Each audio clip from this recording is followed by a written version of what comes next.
So, we're about to go over lore for a series which lore is very broken and jumps from games which requires you to play out of order to understand, and is about 5 missing kids. This is gonna get very dark, very nerdy. We're obviously talking about Five Nights at Freddy's. Yeah, just completely ruined the YouTube algorithm right in the first 3 seconds. Good. But anyway, like the title suggests, we're going to be talking about how Funtime Foxy became Mangle, and how Funtime Foxy, by the time it becomes Mangle, technically isn't the same Funtime Foxy. Yeah, this is going to be very interesting. Now, also purely to state, this is half a fan theory, half canon, because we have heavy evidence to suggest that this is what happened, but we also have Scott Coffin likes to do this lovely thing we like to call not confirming shit sometimes, and this is one of those things, so yay!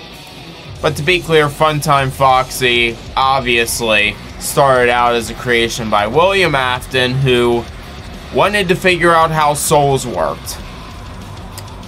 Yeah, we had a whole host of animatronics dedicated to just that, which I cover in my shorts, and I don't want to clog the video's runtime explaining how we got to the point of this, so just know this thing was made to partially understand how souls work.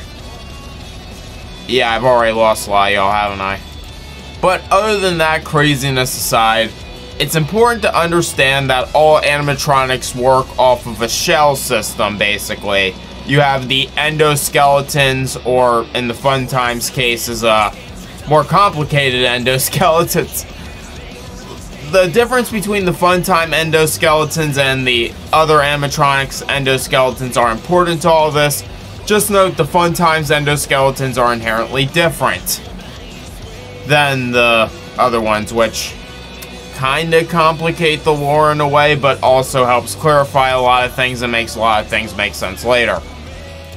Now, the important thing to note about Funtime Foxy is it was never haunted, supposedly, or we never had reasons to believe it was haunted. A lot of people, or rather the lore suggests, alongside the fact a lot of people believe that it was purely Circus Baby that was controlling, well, Elizabeth Afton, who was controlling all the animatronics and making them act awry, and also with the fact these animatronics were intelligent. Why Afton wanted to make intelligent animatronics that probably could, well, not probably, they did figure out what the heck was going on. It's beyond me, but please note these things actually did have a baseline intelligence, which, why? But point is, these animatronics being intelligent, along with the fact one of them was haunted and directing all of them, they would leave their shells behind and make what I would like to call an executive decision. They became entered. That demon thing that we should never talk about, because honestly it haunts my dreams sometimes. I can't even lie there. But they would leave their shells behind, and that's the very key thing. Now, here's the lovely thing about Fazbear Entertainment, Circus Baby's Pizza, you know, the two companies that are tied together under William Afton and Henry Emily. By this point, Afton was basically out of the picture. He was doing his, if you get my gist, the 5 missing kids, yeah. So, by this point, well, not the 5 missing kids yet, different missing kids. Yeah, there are multiple sets of missing kids. The ones we really care about are the ones that happen in, obviously with the toy animatronics and all that shit. I mean, the second game. Why did I say toy animatronics? Second game. Well, to be fair, it's in the... Stop talking! But anyway, the company likes to reuse, recycle, and all that fucking happy jazz. And when you reuse and recycle stuff, well, they get a little bit faulty over time. Very faulty. Very, very, very faulty. Yeah, Henry Emily would take the parts of Funtime Foxy, well, the shell anyway, put his own endoskeleton into it, and reprogram it alongside with the toy animatronics. And this was obviously meant to stop the man behind the slaughter. I need to just start saying William Afton. I am so used to saying the man behind the slaughter excessively, because half my friends for some reason don't understand that William Afton and my friends not understanding FNAF lore are not related to this. However, alongside with the fact this shell was never meant with this to be with this endoskeleton in the first place, and also the fact that the Funtime animatronics are inherently meant to attract kids.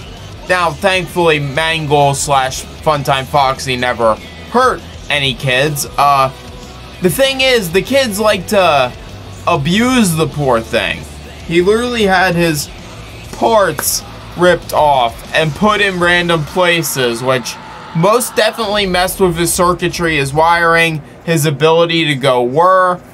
Yeah, it definitely messed with his ability to actually function properly. And this is probably where we get into the worst part.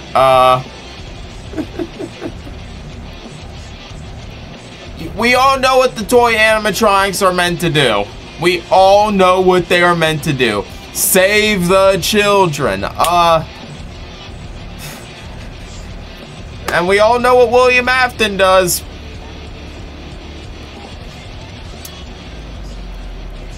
I don't need to say anything here. Oh man.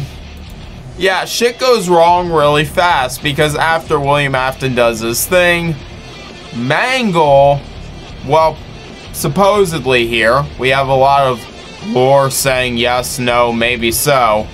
Mangle, supposedly, goes on to do the bite of 87 on poor Jeremy Fitzgerald. Yeah. Was that the bite of 87? What can I say? Yeah, probably wasn't the best decision to put Funtime Foxy in the toy animatronic location, the second location.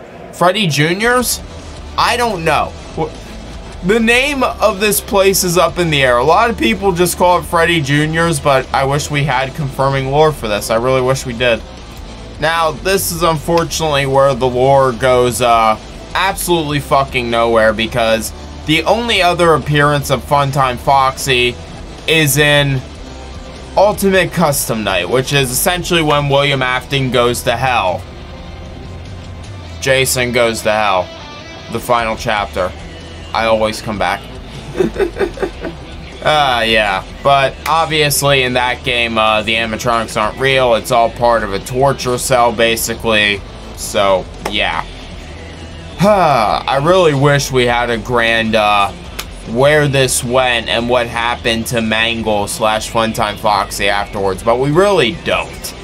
And that's unfortunate, because considering this thing did the bite of 87, was part of a program to figure out how souls work, was made by William Afton, and then also further tinkered with by Henry Emily.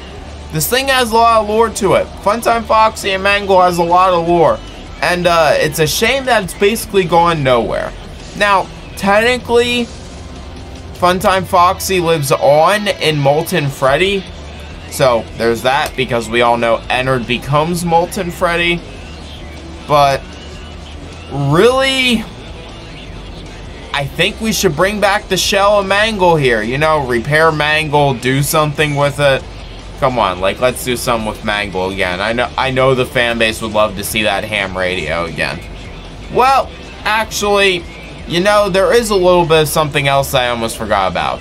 Mangle does appear as part of the Phantoms in FNAF 3. But it's important to note that Mangle is possibly haunted. We don't know for sure. It's rumored Jeremy Fitzgerald haunts Mangled. We don't know for sure. I believe that Jeremy does haunt Mangle, but it's more likely just the 5 missing kids. We don't know for sure, but hey, there's both theories. But overall, let me know what you thought of this little bit of lore. This was just way too complicated to do for a short. I wanted to do this for today's short, but I guess you're getting a full-length lore video today instead, because I literally sat down, got all the pictures loaded up on my phone, and then I realized it was going to take me like minutes long to explain all this. So that was the story of Funtime Foxy / Mangle. Who was Funtime Foxy / Mangle?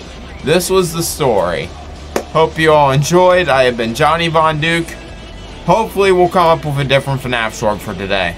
I doubt it, because I'm FNAF lored out, honestly, right now. Have a good day, everyone.